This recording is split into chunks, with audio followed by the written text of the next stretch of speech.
अध्याय 7 वृषोत्सर्गाचे महत्त्व भगवंत पुढे सांगतात. कर्माची गती अशी आहे की अधर्मामुळे अहित होते व यमदंड होतो. शास्त्रांवर ज्याची भक्ती नसेल तो नास्तिक होय. धर्माचे सार तू थोडक्यात असे जाण की माझी सक्त भक्ती करावी, तसाच सत्संग धरावा, साधूंची सेवा करावी व दुष्टदुर्जनांची संगत टाळावी. पुढे कोणकोणत्या पापकर्मांपोटी मृत्यूनंतर इमयातना भोगून प्राणी पुन्हा कोणत्या जन्माला जातात त्याचे वर्णन करताना भगवंत खोटे बोलणारे, चहाडखोर, लोभी, दुष्ट, ठग, क्रूर व हिंसक आणि वेगवेगळ्या गोष्टींच्या चोया करणारे यांची एक मोठी यादी सांगून कोणत्या कर्मापोटी कोणता जन्म मिळतो त्याची एक मोठी यादीच देतात. तसेच चोराला सहाय्य करणारा, जाळपोळ व लुटालूट करणारा, स्त्रिया व बालकांचा खून करणारा, खोटी साक्ष देणारा यांची पुनर्जन्मातील गती सांगून असे सांगतात की ध्या संत साधूंच्या सेवेने धुतले जात नाही असे कोणतेच महापाप नाही. जसा भगवंत हा सर्वत्र असूनही नित्य पवित्र आहे तसेच त्याचे भक्त सुद्धा असतात. मी श्रीहरी प्रत्येक आकारी वस्तूत आहे व तो आकार जरी नष्ट झाला तरी मी शाश्वत असतो. पण प्राणी सात त्याच्या कर्मांनी जखडला जातो व अनंत काळपर्यंत जन्ममरणाच्या फेऱ्यात फिरत राहतो. अशी सर्वांची गती पाहून सुद्धा माणसे बेफिकिरीने पापे करीतच राहतात. आता मृताला उत्तर क्रियेचे फळ कसले मिळते ते वर्णन करताना भगवंत म्हणतात. जीवाच्या मरणानंतर 11 दिवसांपर्यंत प्रेतकार्य केले जाते. तोपर्यंत सुतक असते.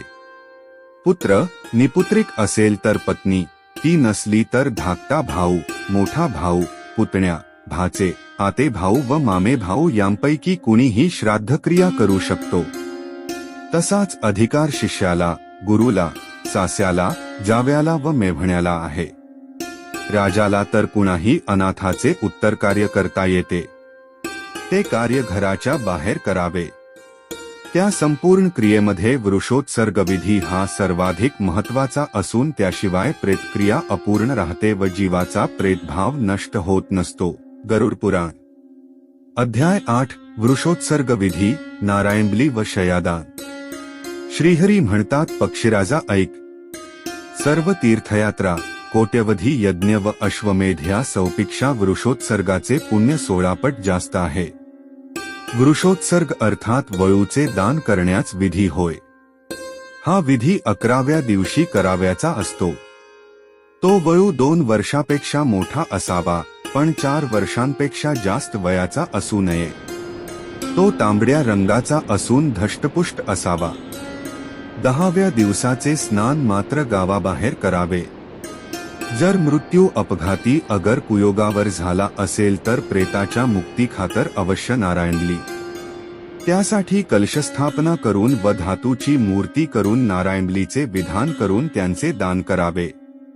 नंतर 11 श्राद्धे करून यथोचित दाने देऊन वळू सोडून द्यावा.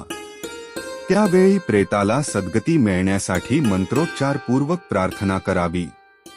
त्यानंतर क्रम आहे शयादानाचा. त्यावेळी सर्व उपसाहित्यासहित ब्राह्मण जोडप्याची पूजा करून यथाशक्ती दाने देऊन चांगली संभावना करावी. या सर्व दानांमागे शास्त्रसंकेत असा आहे की ज्या ज्या गोष्टी प्रेताखातर इथे दान दिल्या जातात त्या त्याला परलोकात प्राप्त होत असतात. अशा दिल्या गेलेल्या दानांमुळे त्या मृत जीवाचा परलोकीचा प्रवास सुखावह होत असतो. पण भगवंत पुढे असेही सांगतात की तपोनिष्ठ व वेदोपाठक ब्राह्मणाने ही दाने स्वीकारू नयेत. तशी जर घेतली तर त्याला निःसंशय नरकप्राप्ती होते आणि जर का प्रपंच चालविण्यासाठी तसे दान घेण्याची वेळ आलीच तर दान घ्यावे व नंतर प्रायश्चित्त घेऊन पापमुक्त व्हावे. अध्याय 9 इतर दाने व आचार धर्माचे महत्त्व. शयादान विधीचे वर्णन केल्यानंतर भगवंत पुढे जलदानाचा महिमा सांगतात. 11व्या दिवसापासून पुढे वर्षभर रोज ब्राह्मणाला पूजल व अन्न यांचे दान करीत जावे. वर्षभर दीप ठेवावा. जलदान याचेच नाव उद्कुंभदान असे आहे. जलाविना तृप्ती होत नसते.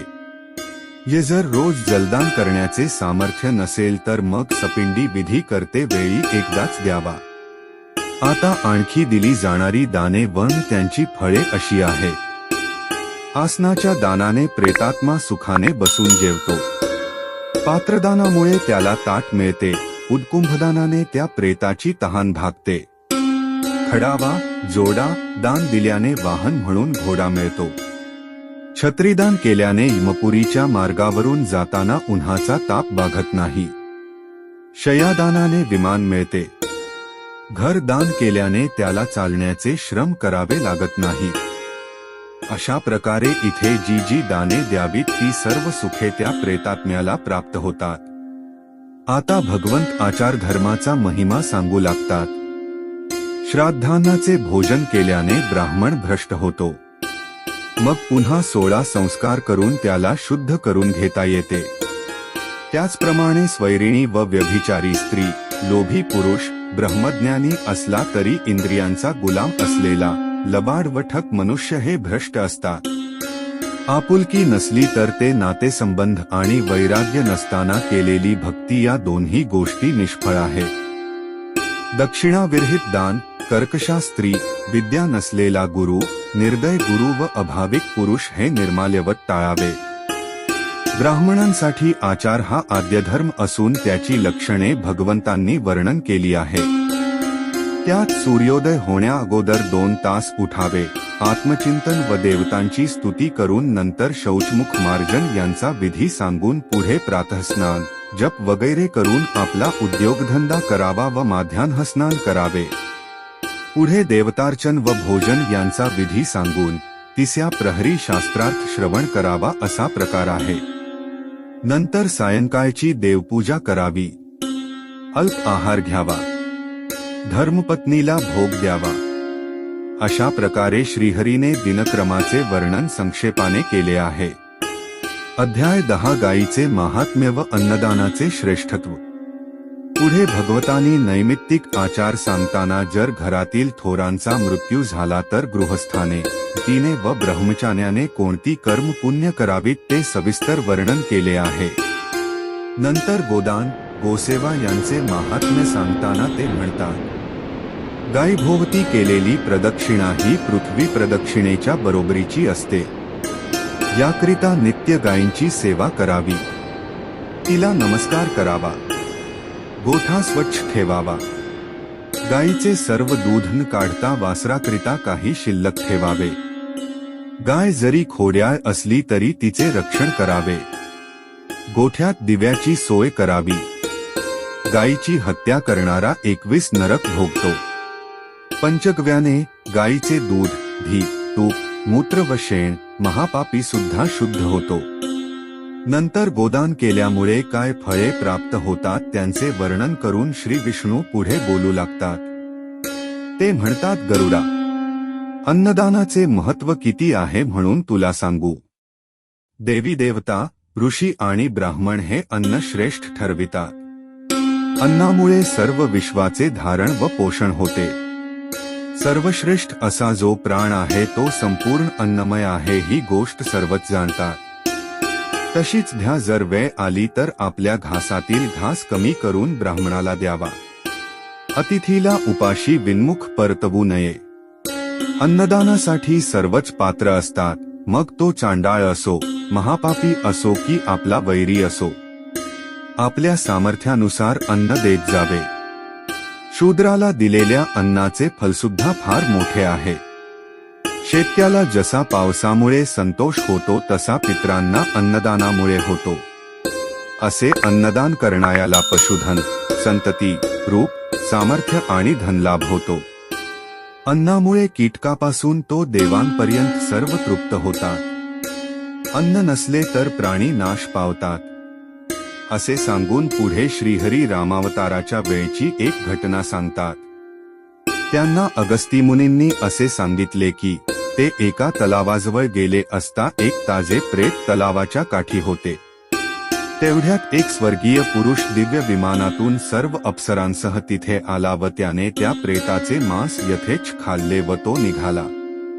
तेव्हा अगस्तींनी मांस खाण्याचे कारण विचारता तो म्हणाला की माझ्या सर्व पुण्यकर्मांचे फल मिळून मला देवलोक प्राप्त झाला, परंतु कधीच अन्नदान केल्याचे हे फळ आहे. अध्याय 1:1 सपिंडी विधीचे महत्त्व व श्रवणदेवांची उत्पत्ती। पुढे भगवंत सपिंडीकरणाचे महत्त्व सांगताना असे म्हणतात की सपिंडीकरणाच्या बाबतीत ऋषीमुनींच्या मतांमध्ये मतभिन्नता असून एकवाक्यता नाही। तो विधी कधी करावा, कुणी करावा, कशा प्रकारे करावा या बाबतीत निरनिराळे विचार आहे, परंतु सपिंडी केलीच पाहिजे या बाबतीत मात्र सर्वच आग्रही आहे। सपिंडी केल्यामुळे मृतात्म्याचे प्रेतत्व जाते व तो प्रेतलोक सोडून पितृलोकात जातो। हा विधी चारीही वर्णांसाठी आवश्यक आहे। सपिंडीनंतर प्रेतश्राद्धाचा विधी करू नये। जर सपिंडीसह मृतात्म्याचे अंत्यविधी झाले नाहीत तर तो प्रेतलोकात राहतो व त्याच्या कोपाने अनेक आपत्ती येऊन कुलक्षय सुद्धा होऊ शकतो। असा वंशज स्वधर्मासाठी अयोग्य ठरतो। या विधीबाबत जरी भिन्न मते असली तरी सुद्धा शास्त्रात रूढिर्बलीयसी या न्यायाने देशकाल परंपरा यानुसार तो करावा।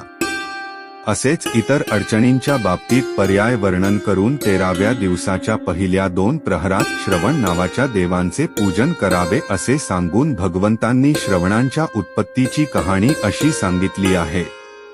जेव्हा कल्पारंभी विधात्याने यमधर्माला कर्मानुसार फळे देण्याचा अधिकार दिला व संयमनी नावाची नगरी राहण्याकरिता दिली तेव्हा यम म्हणाला की देवा, मनुष्यांची संख्या अब्जावधी आहे व प्रत्येकाच्या जीवनातल्या लहान मोठ्या कर्मांचा हिशोब ठेवणे मला कसे शक्य होणार। तेव्हा त्याची चिंता जाणून विधीने श्रवण नावाचे 12 प्रकारचे असंख्य देव उत्पन्न केले।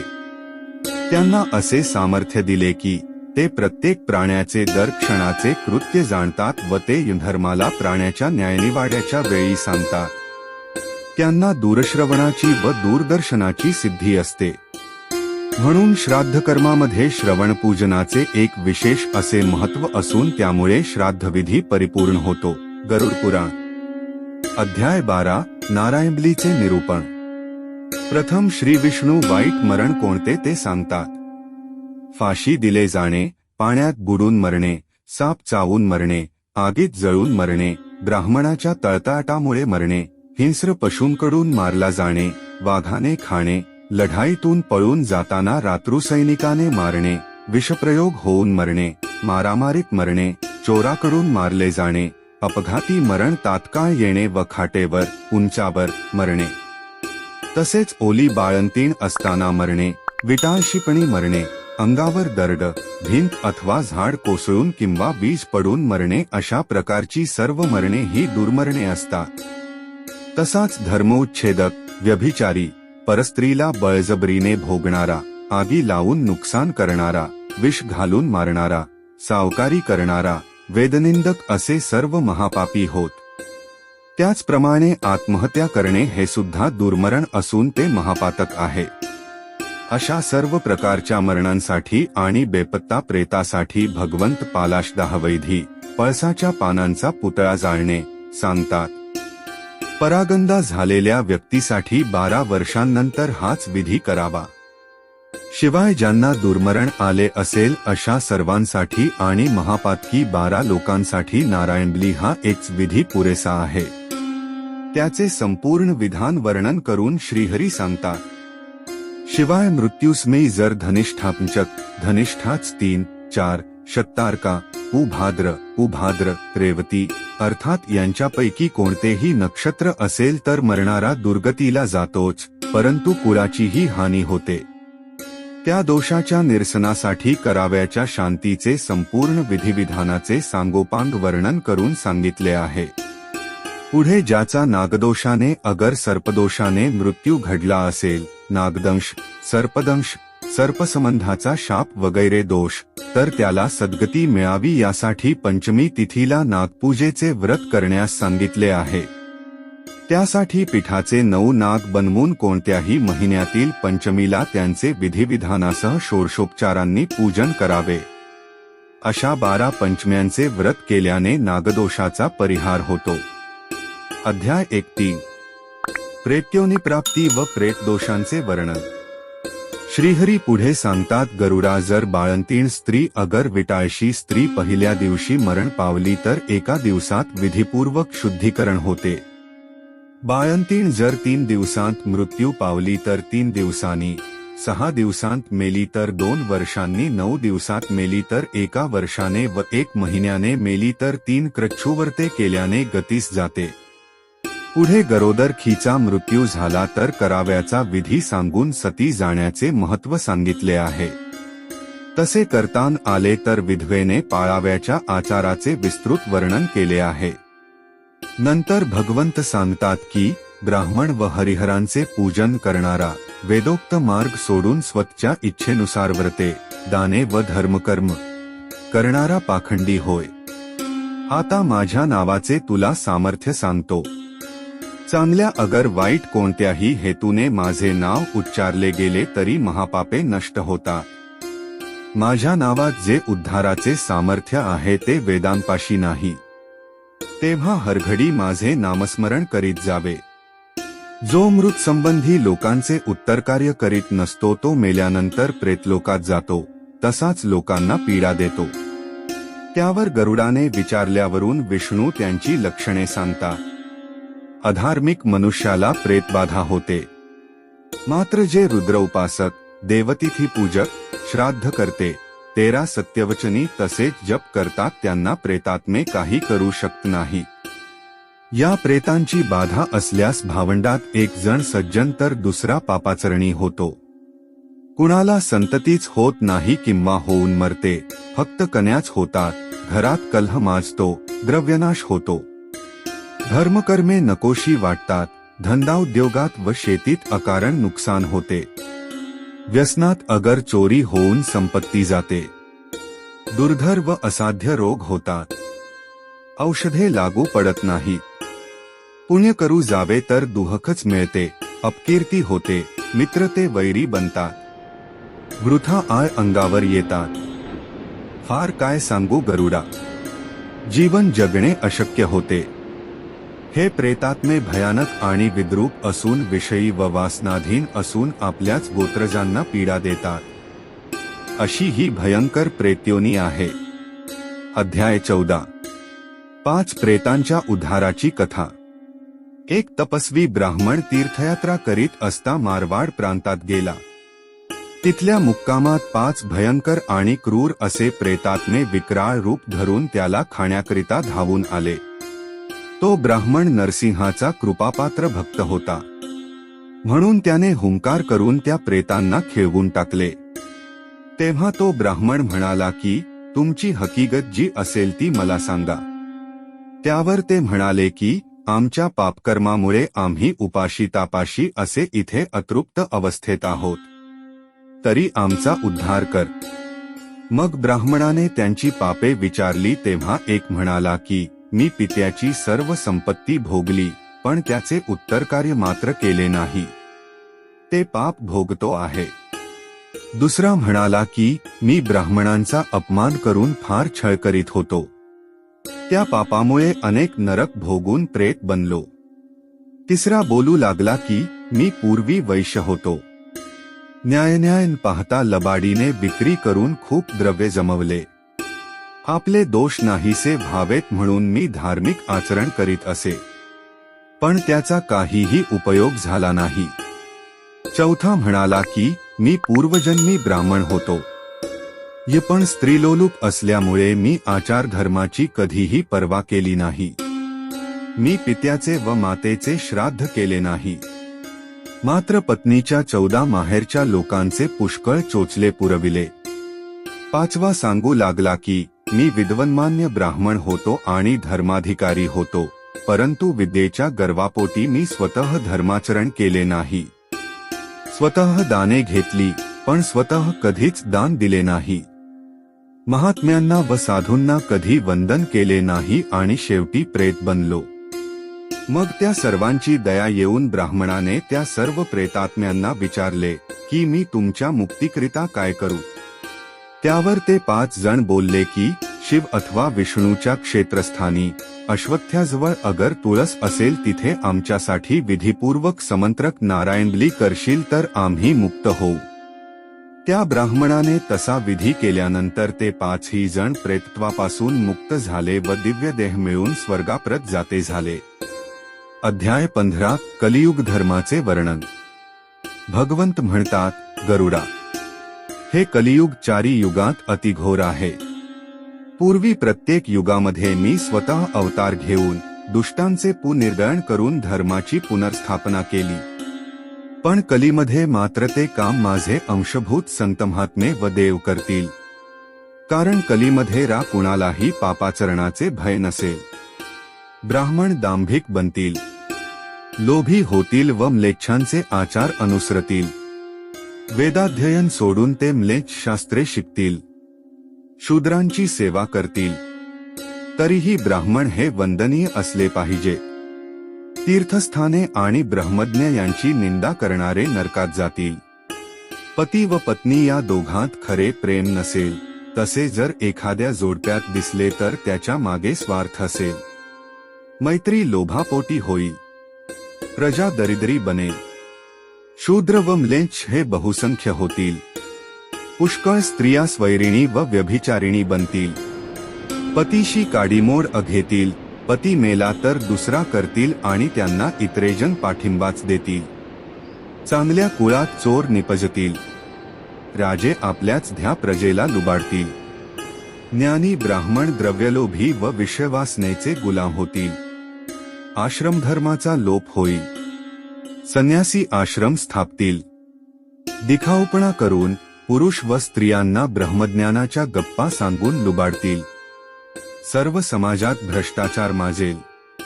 पिता पुत्र, पती पत्नी, धनी व सेवक यांच्यात प्रेमभावना राहणार नाही। वरवरच्या देखाव्याला भुलून ढोंग्याला साधू तर प्रवचनपटूला पंडित म्हणतील। लग्न न करता एकत्र राहतील। द्रव्य कमावणे हा सर्वश्रेष्ठ पुरुषार्थ ठरेल। वारंवार दुष्काळ पडेल, महापूर येतील। लोभ धरून ब्राह्मण भ्रष्ट होतील। लोभापोटी तीर्थयात्रा करतील, हरिहरांची पूजा करतील, लोकांकडून यज्ञयाग करवितील, शिष्यवर्ग वाढवतील। सर्व समाजात एखादाच स्वधर्माचरणी व सदाचारी असेल। सर्व समाज स्वैराचारी बनेल व अधोगतीच्या मार्गावरून धावत सुटेल। यास्तव स्वकर्मच आचरावे आणि नित्य माझे नामस्मरण करीत जावे, त्यामुळे सद्गती प्राप्त होईल। जर तसे मनुष्य कलियुगात वागला नाही तर मात्र 84 लक्ष योनींच्या फेयात तो अनंत काळपर्यंत भ्रमत राहणार हे निश्चित। अध्याय 16 रजस्वला विधी, मुंजासाठी विधी व आपले स्वतःचे श्राद्ध। श्रीहरी सांगतात, गरुडा, रजस्वला विटाळशी स्त्री ही नित्य कार्यात वर्ज्य असते।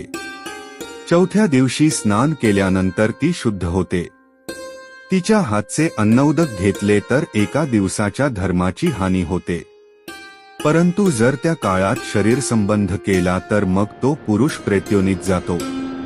पुन्हा 17 दिवसांत जर रजस्वला झाली तर मात्र तो दोष नसतो। 3 वर्षांच्या आतील पुत्राने तिला स्पर्श केला तर त्याची आचमनाने शुद्धी होते। इतरांना स्नान आवश्यक आहे, पण हा आपत्कालीन पर्याय आहे। कुणाच्या कुळात जर ब्रह्मचारी अवस्थेत एखाद्याचा मृत्यू होईल तर त्याला गती मिळता तो पिशाच मुंजा होतो व पिंपळावर राहतो, त्यामुळे त्या वंशाचा क्षय होतो। यासाठी त्याची यथासांग उत्तर क्रिया करावी। सत्य, त्रेता व द्वापार युगांत 10 प्रकारचे पुत्र शास्त्राने मान्य केले आहेत। कलियुगात मात्र औरस पुत्र व तो नसल्यास दत्तक पुत्र असे 2च शास्त्रसंमत आहेत। त्यांना क्रियाकर्मांचा अधिकार आहे।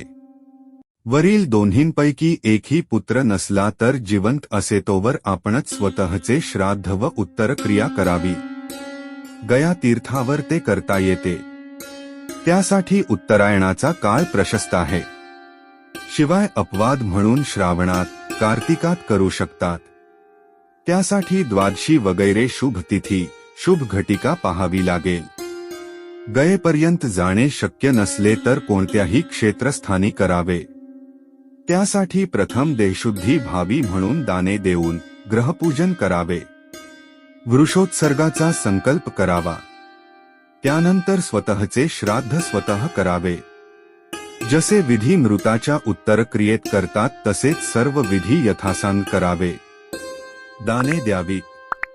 मासिक श्राद्धे करावी, सपिंडीकरण करावे, त्यानंतर नित्यनैमित्तिक आचार चालू ठेवावे, मात्र काम्यकर्मे कधी करू नये.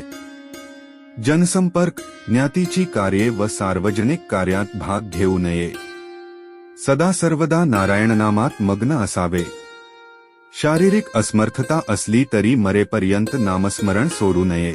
अध्याय 17 सती जाण्याचा विधी.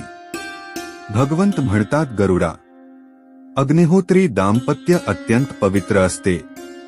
त्यांच्यापैकी एक मरण पावला तर 3 अभी वापरून त्याचे दहन करावे, परंतु तो संपूर्ण प्रयोग वेगळा आहे. तो जाणकाराकडून समजून घ्यावा. असो, आता सहगमनाचा, सती न जाण्याचा विधी ऐक. जेव्हा यमाचे दूत प्रेतात्म्याला बांधून नेतात तेव्हा तो आपल्या कर्मांनी अगतिक होऊन जात असतो. अशा अवस्थेत तो जरी महापापी असला तरी पत्नीच्या सती जाण्याने त्याचा उद्धार होतो व कोट्यवधी वर्षांपर्यंत ती उभवता स्वर्गलोकात वास करतात. मात्र जर तिला लहान बालक असले किंवा जर ती गरोदर असली तसेच ती रजस्वला असली तर तिने सहगमन करू नये.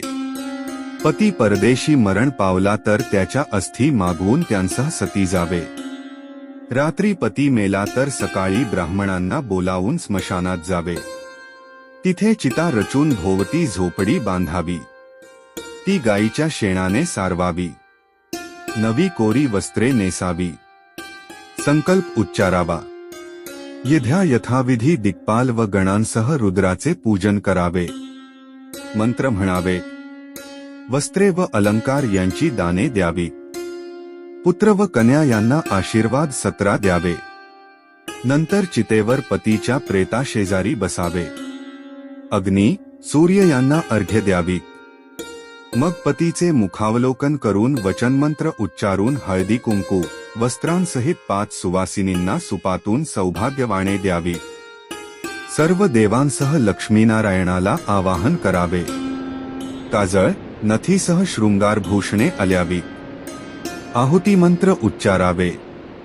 ते 10 मंत्र आहेत. नंतर देवतांचे विसर्जन करावे. दाने द्यावी. खाली उतरून चितेची पूजा करावी व चितेला 3 प्रदक्षिणा घालाव्या. अग्नीची प्रार्थना करावी. नंतर हातात जळते लाकूड घ्यावे व स्वतः झोपडी पेटवावी व त्यावेळी चितेवर पती शेजारी बसावे. पूर्ण चिता जळून गेल्यानंतर पुत्रांनी विधिविधानपूर्वक सर्व उत्तर क्रिया श्राद्धांसहित करावी. ती मात्र टाळू नये.